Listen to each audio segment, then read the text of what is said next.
After the Las Vegas Raiders dropped probably way too many games after having big time leads, whether it was against the Chargers or the Cardinals or enter any team in here that basically they had leads against and then basically lost or eventually lost to those teams. Excuse me.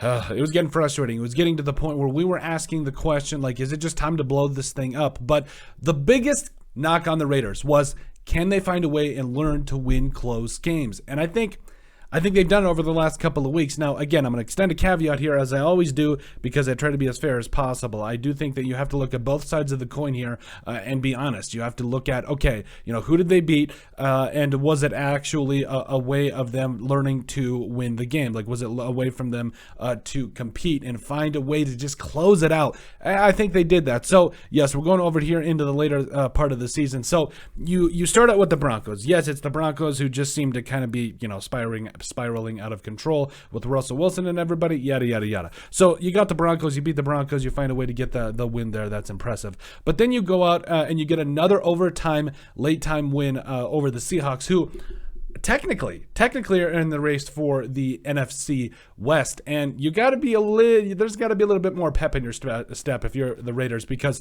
you're coming off a win like that. You're doing it 2 weeks in a row, and it was the biggest knock on you moving forward. It was can the Raiders find a way to win these games? And again, you let up that many close leads in the early part of the year, and everybody was calling for Josh McDaniels to be fired. Probably a lot of people still are doing that, and I understand it, but improvement is improvement. You've got to be able to take a step back and say, okay, this team is learning to do it. Now, for what happens with the Chargers, this is another, we called it yesterday, we think it's the game of the year, talking about a team that needs to go out there, really both sides that need to go out there, but the Raiders, this is the last run at the hill, buddy. Like, this is your last chance to be able to go out and get the job done. Can you put 3 in a row? Can you go from there and continue to get a streak going? Because if you can beat the Chargers, that puts pressure on the Chargers, and at the same time, it gives you a 3-game winning streak, and that does so much for your team's confidence. Do we remember what we saw when that team went and beat the Broncos in that locker room? There was elation, there was excitement, there was just